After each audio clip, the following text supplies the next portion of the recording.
En ce mercredi 9 avril, cela fait 2 ans que j'ai Parco. Ça a été 2 ans de pur bonheur, mais aussi de pure galère. Voici une petite photo de la toute première fois que je l'ai monté.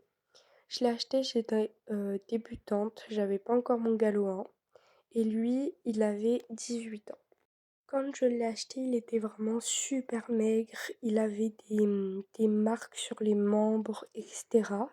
Du coup, quand il est arrivé à la maison, j'ai bien pris le temps de le remettre à l'herbe, de passer quelques semaines sans travail, etc. pour qu'il reprenne un petit peu de poids.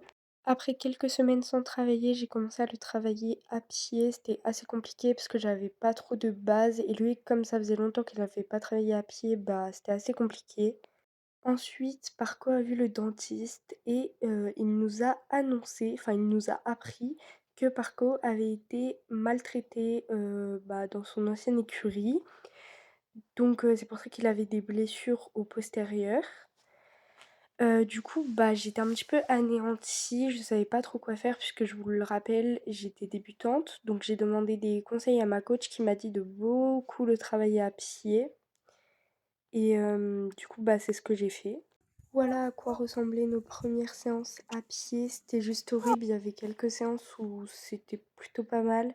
Mais il y avait des séances comme celle-ci qui étaient juste horribles. Où je perdais toute confiance en moi et en lui. Ça, c'était la deuxième fois que je l'ai monté. C'était une catastrophe. J'arrivais pas à le gérer. J'ai très très mal monté, etc.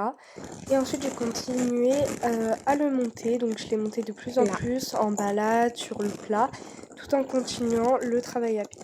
Ensuite, je suis tombée une fois de lui, ce qui m'a fait très très peur. C'était une chute quand même assez impressionnante. Et je suis retombée une deuxième fois de lui, sauf que cette fois-ci, j'ai été à l'hôpital. Voilà. Donc pendant plusieurs mois, je l'ai pas monté. Donc ensuite, j'ai repris le travail à pied à fond et on a fait des séances de saut en liberté et c'était incroyable. Donc ensuite, j'ai commencé à le remonter et à reprendre confiance en nous. Donc on faisait de la balade. On a travaillé également sur le plat avec des barres au sol, tout en ayant une complicité de ouf. Je continuais le travail à pied, dont le saut en liberté, ça devenait encore plus un crack.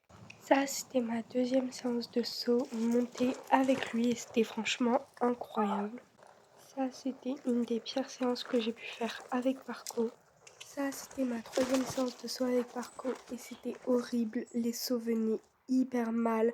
Soit on était trop loin, soit on faisait des petits pieds. Enfin, c'était horrible. Et là, je me suis pris un énorme taxi et je suis tombée. La chute était hyper violente et après ça, j'avais plus du tout confiance en nous. Comme j'avais plus du tout confiance, on est reparti sur beaucoup de travail à pied. Voici la première séance que j'ai faite après ma chute. Du coup, j'avais vraiment repris confiance en nous. La séance était top. Du coup, c'était vraiment incroyable. Ensuite, j'ai commencé à le monter de plus en plus et à progresser de plus en plus avec lui. Donc, j'étais trop contente.